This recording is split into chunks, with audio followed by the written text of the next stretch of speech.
Assalamualaikum warahmatullahi wabarakatuh. Selamat pagi. Pada kesempatan sekarang, kita akan membahas tentang dinamika penduduk di wilayah benua Asia. Setelah selesai ini, diharapkan kalian dapat mendeskripsikan bagaimana dinamika penduduk di benua Asia. Gimana kabarnya? Sehat bukan? Semoga kita semua dalam keadaan sehat walafiat. Amin. Marilah kita mulai. Perhatikan wilayah A. Wilayah A semula 4 orang.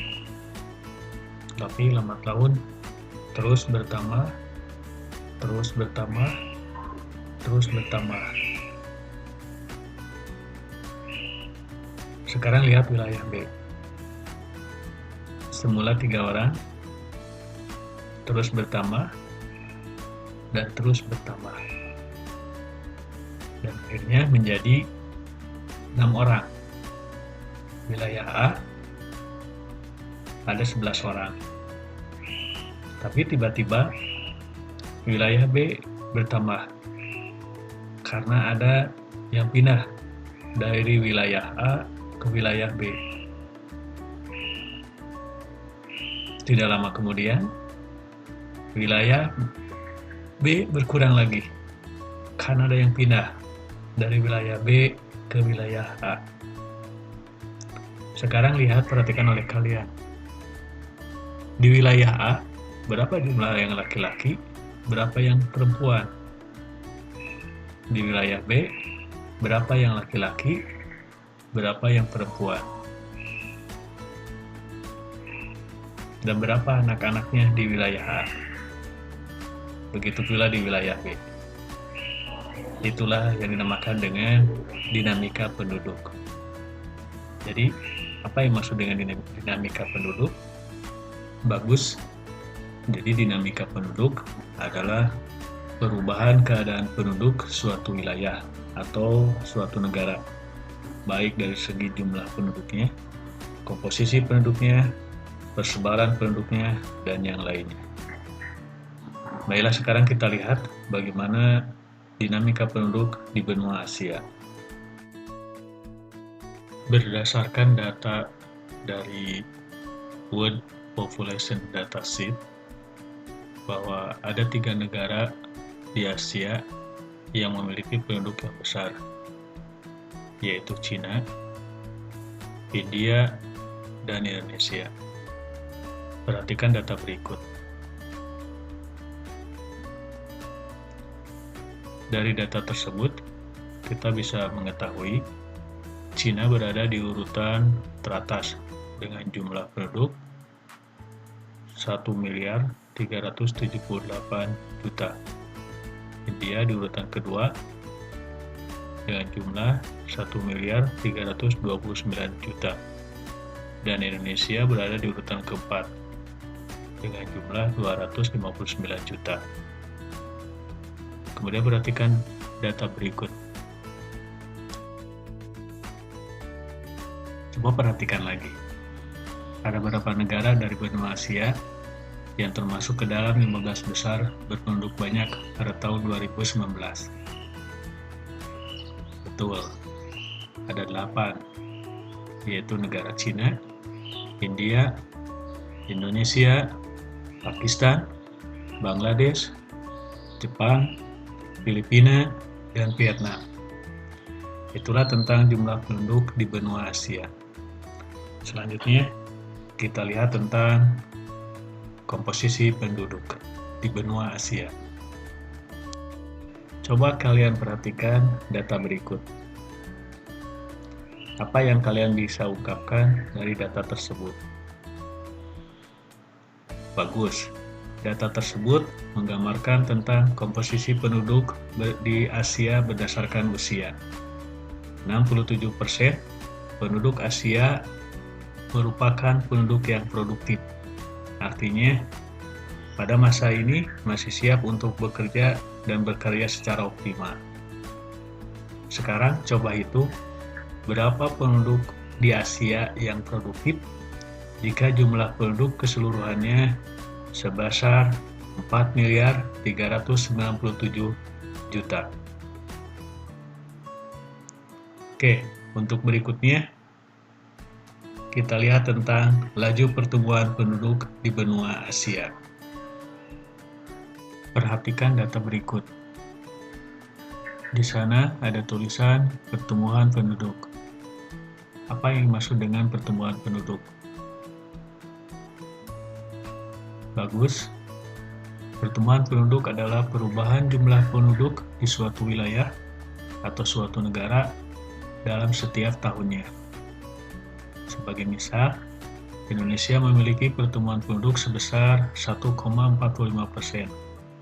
Ini berarti setiap tahunnya jumlah penduduk Indonesia bertambah sekitar 1,45% dari jumlah penduduk yang ada. Nah, sekarang bagaimana dengan laju pertumbuhan penduduk di Asia? Laju pertumbuhan penduduk di benua Asia rata-rata capai 1,5% per tahunnya. Tetapi, itu pun tidak merata di setiap wilayah.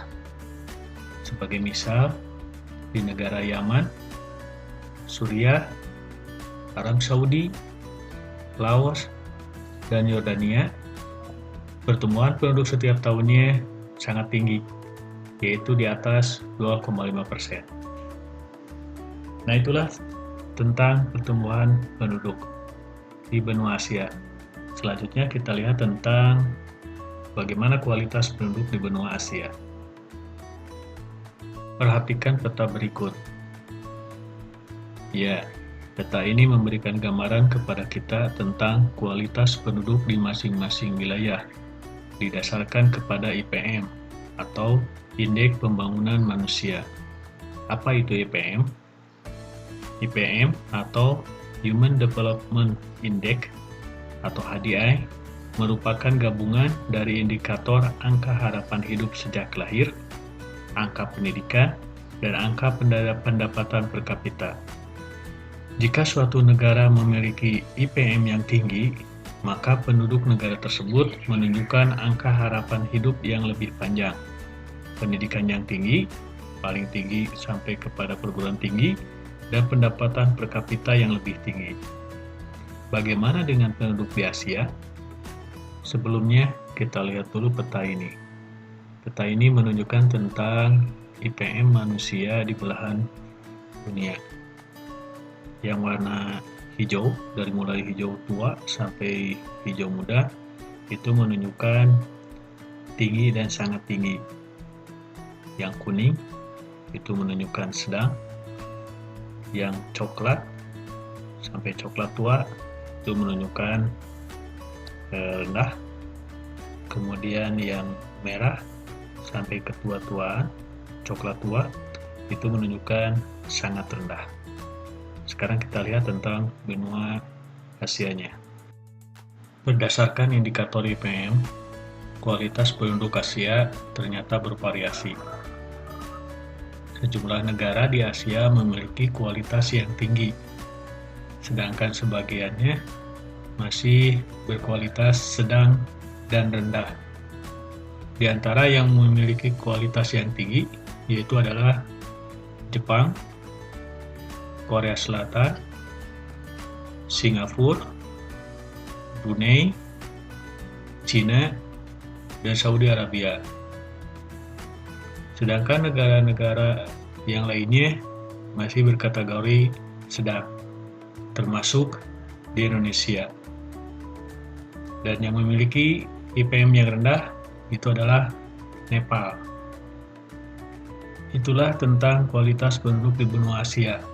Selanjutnya kita lihat tentang ras yang ada di benua Asia.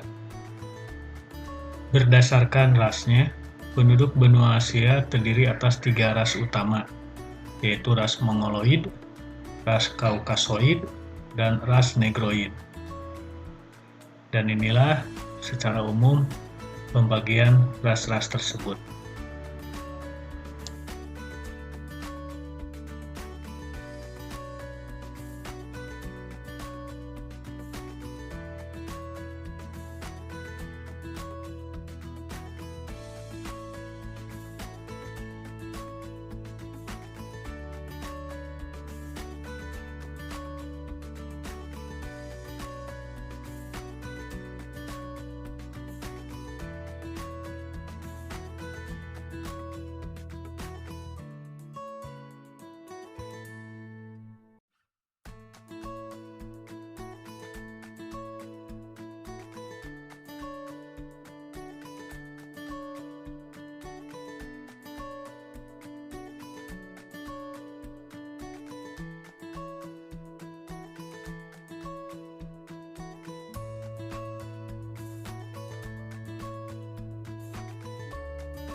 Itulah tentang ras yang ada di benua Asia.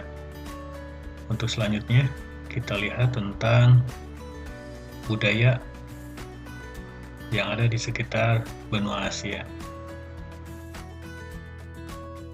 Dalam bidang budaya, benua Asia sangat kaya dengan kebudayaannya, seperti dalam bidang seni,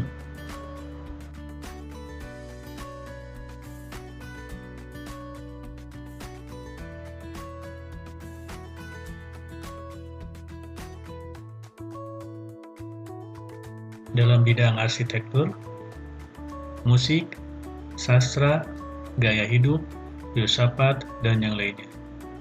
Begitu kayanya budaya yang ada di benua Asia.